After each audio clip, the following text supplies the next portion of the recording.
Yeshua said that before he would return in a cloud with power and great glory, that there will be fearful sights and great signs from heaven. And there will be signs in the sun, in the moon, and in the stars. One of these signs is a total lunar eclipse or blood moon. There are never more than 4 blood moons in a row without a partial eclipse breaking things up. But mysteriously, within a range of every 50 to 500 years, 4 consecutive blood moons not only happen, but they simultaneously occur on God's appointed times. And when they do, it signals a major event. 7 appointed times are mentioned in the 23rd chapter of Leviticus. These are appointments that God has made in which he will show up on earth. Currently, he has kept the first 4, while we are still waiting for his next 3 appearances. Any heavenly sign that occurs on one of these appointments carries extra significance. The appointments that are listed in red are the ones which can possibly have blood moons. And we have Passover, unleavened bread, first fruits, Pentecost, trumpets, atonement, and tabernacles.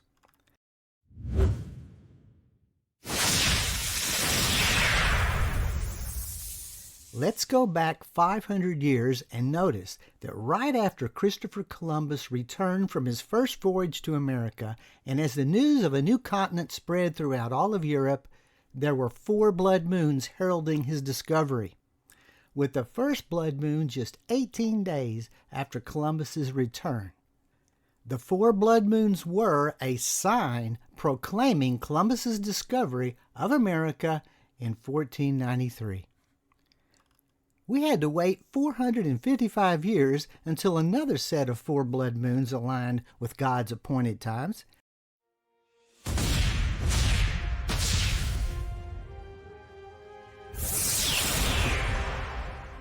And the occasion was a sign proclaiming the new state of Israel in 1949.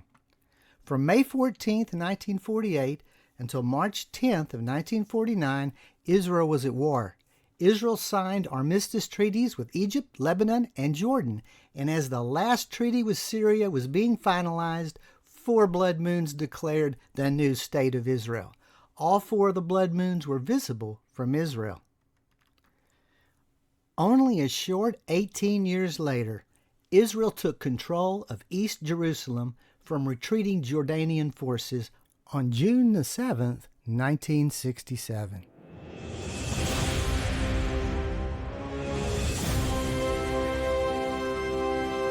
The Gentile rule over Jerusalem had now ended. For the first time in 2,500 years, Jerusalem was now solely in Israeli control. And to help celebrate, 4 blood moons proclaimed the reunification of Jerusalem to the whole world. Not only were the blood moons concurrent with God's appointed times, but they fulfilled a specific prophecy from Yeshua. Jerusalem will be trampled by Gentiles until the times of the Gentiles are fulfilled, and there will be signs in the sun, in the moon, and in the stars. It happened exactly as Yeshua predicted. The Gentile rule ended, and the blood moons confirmed it.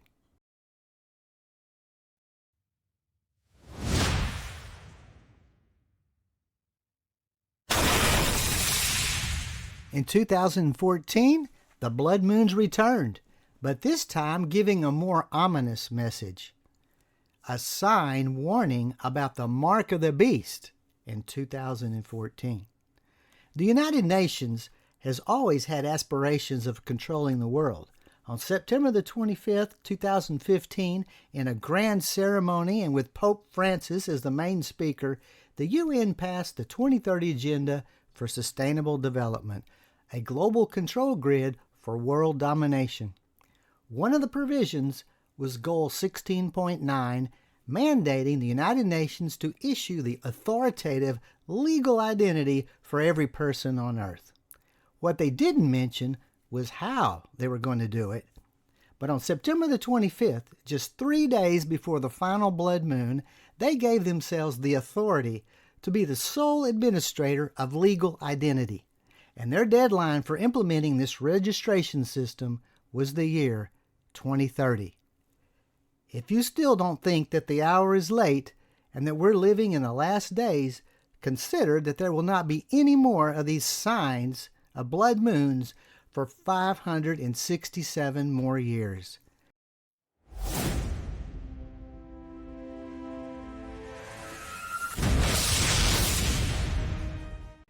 The next 4 blood moons on appointed times will be in 2582. There still will be more signs, however, but signs of a different type. 2 years later, on September the 23rd, 2017, the heavens declared a sign that is mentioned in the book of Revelation chapter 12, the sign of Virgo giving birth.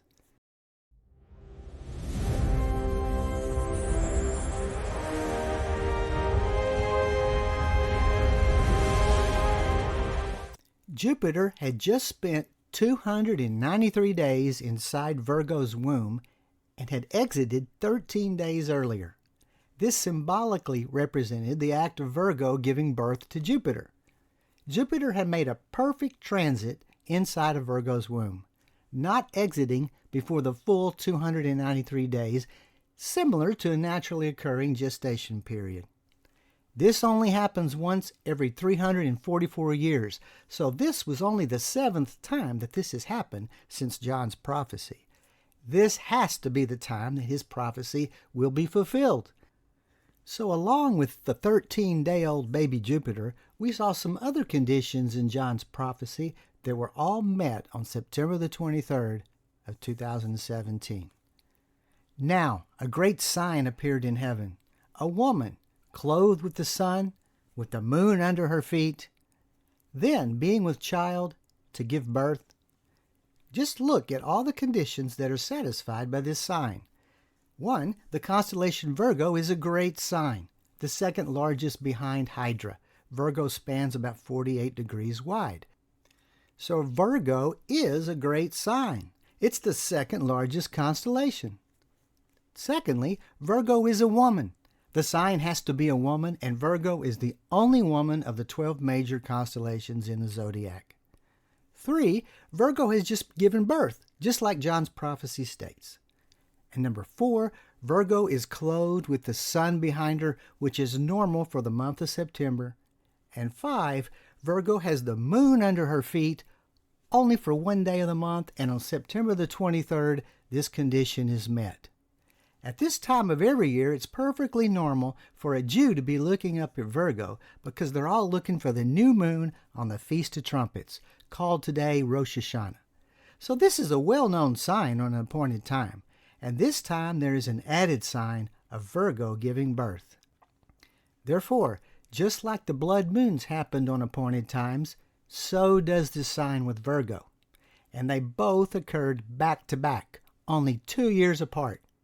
Neither one of these signs have any chance of happening again for 567 years and 344 years, respectively. This proves that this is the time for their complete fulfillment. So with the first sign of Revelation 12 appearing on September the 23rd of 2017, we will know that we are on the right track if we see the second sign. And only 6 weeks later, on November the 14th of 2017, the second sign appeared, the sign of the dragon being cast to the earth.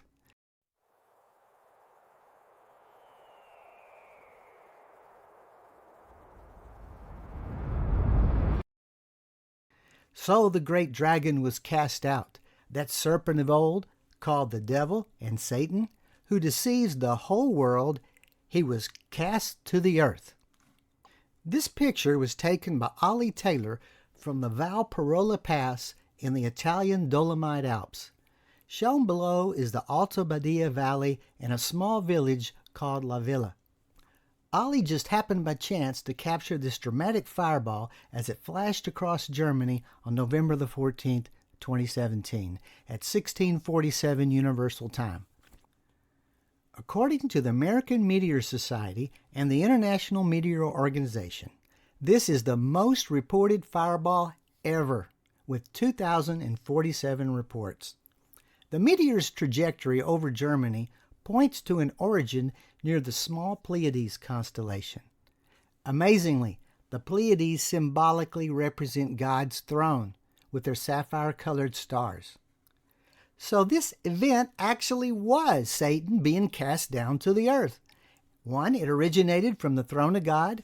2, it's the most reported fireball ever. And 3, it is sequentially occurring just 52 days after the first sign of Revelation chapter 12, right when you would expect it. If it had happened only 2 months earlier, it wouldn't fit in. And if it happened more than 6 years later, it wouldn't fit the narrative either. This fireball meteor occurred precisely in coordination with the Revelation 12 timeline. Ladies and gentlemen, you are actually seeing a picture of the devil being cast to the earth. But there is more. We have a video. Hervé Kuntzmann captured this video of the fireball on his dash cam for 9 seconds while he was driving on a highway near Strasbourg, France, which is much closer to the impact site. It shows 5:47 p.m. on the evening of November the 14th of 2017. Now here is a 7 times closer magnification of the meteor. Note that you can see a flame burning behind it.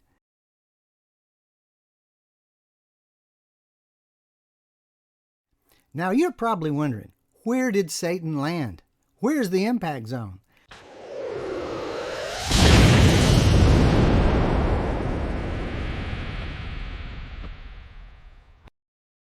The American Meteor Society cited this fireball as event number 4299-2017, and it calculated its trajectory within this red rectangular area between Frankfurt and Cologne, Germany. Of special importance is the location of the BioNTech pharmaceutical company on the lower boundary. And note that their manufacturing facility is just 60 miles away in Marburg, near the upper border. The BioNTech facility is almost midway on the east to west scale, right where the majority of observers located the fireball meteor. And most all of them were standing due south, making this a highly accurate observation. Note that they're positioned standing in the direction that they were facing when the fireball appeared. Very few of the observers were due west or east of the meteor, making the north to south scale less accurate. Therefore, it is possible that the BioNTech headquarters in Mainz could have been ground zero, the actual impact location. This becomes especially important when we look into just what this company does. BioNTech partnered with Pfizer to jointly produce the Comirnaty vaccine. BioNTech supplied the mRNA technology, and Pfizer scaled up the global manufacturing and distribution. Together, they produced 3 billion doses of the COVID-19 vaccine in 2021, and as of today, they have made 5 billion out of the 13 billion doses in total.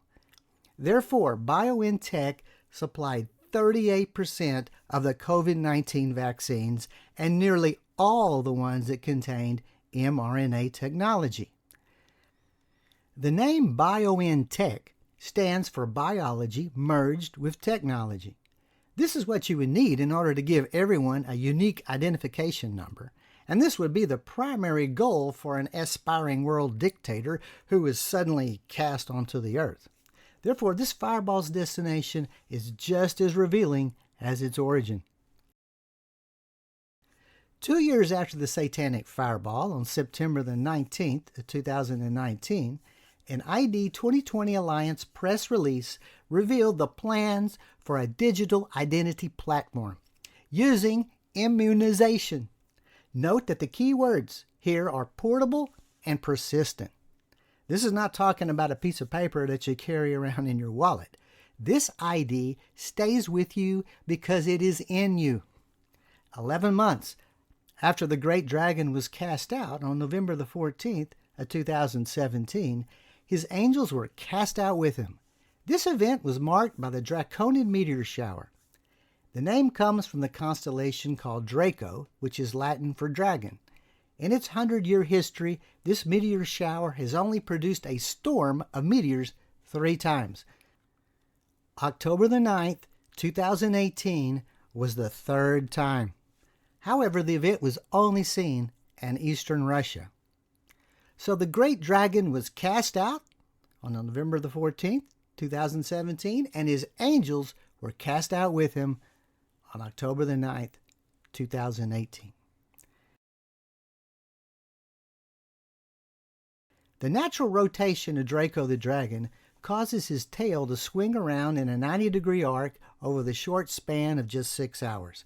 And with the meteors emitting from the dragon's head, it looks like the tail is catching them and throwing them down. And this is how the Apostle John described the dragon's motion. His tail drew 1/3 of the stars of heaven and threw them to the earth.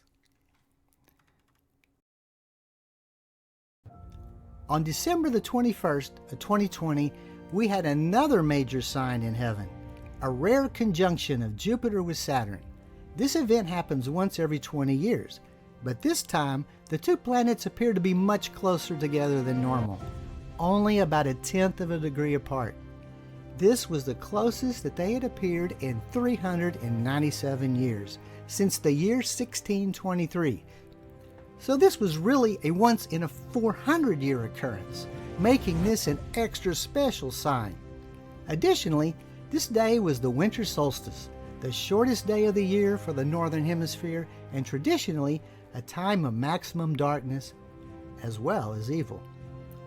With Jupiter representing Israel and Saturn representing Satan, this sign appears to be revealing an attack on the Jewish people. And true to form, this very same day was the day that Israel began mass vaccinations. And just guess which company the nation chose to supply their digital identities. Pfizer-BioNTech. We should have known that BioNTech would come back into the picture. It only took the dragon 3 years to perfect the concoction and bring it over to Israel. And the heavenly sign between the planets Jupiter and Saturn confirmed what really was happening. This was not a helpful medical formula, but an actual attack against the Israeli people. John's prophecy in Revelation 12:13 seems to show that the first thing that the dragon does is to persecute Israel. Now, when the dragon saw that he had been cast to the earth, he persecuted the woman, which is Israel, who gave birth to the male, which is Yeshua HaMashiach. Amazingly, this scripture seems to directly connect the casting to the earth with the persecution. And there is a direct connection. The location where the dragon impacted the earth contained the tool that was used for Israel's persecution. BioNTech's mRNA. Incredibly, Israel voluntarily accepted the subtle persecution. Israel had the fastest vaccine rollout of any country. By the end of January of 2021, after only 40 days of vaccinations, 20% of the Israeli population had received at least 1 dose. And by the end of 2021, 2/3 of the population had been vaccinated. Interestingly, that same figure still holds today. Israel even complied by sharing their data with Pfizer. Although it's denied, you have to wonder if Israel provided genetic samples along with the epidemiological data. After all, how else could you verify that an identification system was actually working without analyzing the gene sequences? This Israeli-Pfizer collaboration agreement references a previous manufacturing and supply agreement, which incidentally is not publicly available. It just states that Pfizer was allowed to track the benefits of the vaccines. This is not very reassuring, especially since the Jews have been branded with tattoos in the past, as well as being forced to wear identifying yellow stars sewn onto their jackets. They were not at all happy about it then, as in this image, which just makes you want to cry.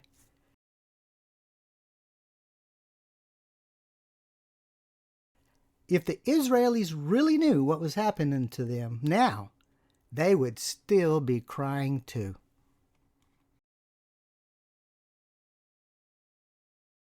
Now let's fast forward to September the 16th of 2023. Here we are a full 6 years after Virgo gave birth to Jupiter, which initiated a chain of end times events, and now we're looking again at Virgo for the final sign of Revelation chapter 12. It's the eve of the appointed time of trumpets when you watch for the tiny sliver of the new moon to appear. It's the only appointed time in which you are expected to look up to the heavens and watch for a sign.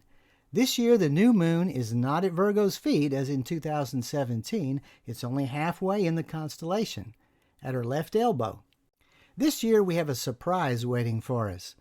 Mars is just 2 degrees away from the crescent new moon. The red planet has always symbolically represented war. And with Mars this close to the new moon on the appointed time of trumpets, we're seeing another heavenly sign on an appointed time. This sign has extra special meaning, and it's not good. The new moon always appears just before sunset, so you don't get much of a chance to see it before it vanishes beneath the horizon. Right after setting with the sun, though, the new moon produced another sign. You couldn't see it in Israel, but it still happened. 3 hours later, the new moon eclipsed Mars. This is yet another sign on the appointed time. The sign of war now has even greater significance. Exactly 3 weeks later, we found out what the heavens were warning us about. A coordinated attack on Israel was executed from the Palestinians in Gaza. October the 7th of 2023 became the deadliest day in Israel's history. Hamas fired more than 4,000 rockets and sent hundreds of terrorists into Israel as the day dawned. 1,189 Israelis were killed, 7,500 were wounded, and 251 were taken alive as hostages. And on the night of October the 8th, the rockets continued, as you see here. And the dragon was enraged with the woman, Israel, and he went to make war with the rest of her offspring, who keep the commandments of God and have the testimony of Yeshua HaMashiach. The Hamas attack on Israel, starting on October the 7th of 2023, fulfilled the final verse of Revelation chapter 12. The word enraged adequately describes the wicked, unhuman violence that was exhibited towards Israeli citizens. People were mutilated beyond recognition in an expression of rage rarely seen. The final verse of Revelation 12 was so prophetically accurate that it correctly foresaw the rage. Now all that's left from Revelation chapter 12 is a 3.5-year period that it mentioned in which the United States will militarily help Israel. But the woman, Israel, was given 2 wings of a great eagle, which is the United States of America, that she might fly into the wilderness, which is political and economic isolation, to her place where she is nourished for a time and times and half a time. That's 3.5 years, from January of 2025 to July of 2028, from the presence of the serpent. This proves that the serpent is still on the earth. He has to be. He was cast down in 2017. And the 3.5-year period ends with President Trump's second term around July the 20th of 2028. It's time to roll up the scroll. Revelation chapter 12 has been fulfilled, and it's now finished. It's all past history. We are now living in a time that is much later than you think.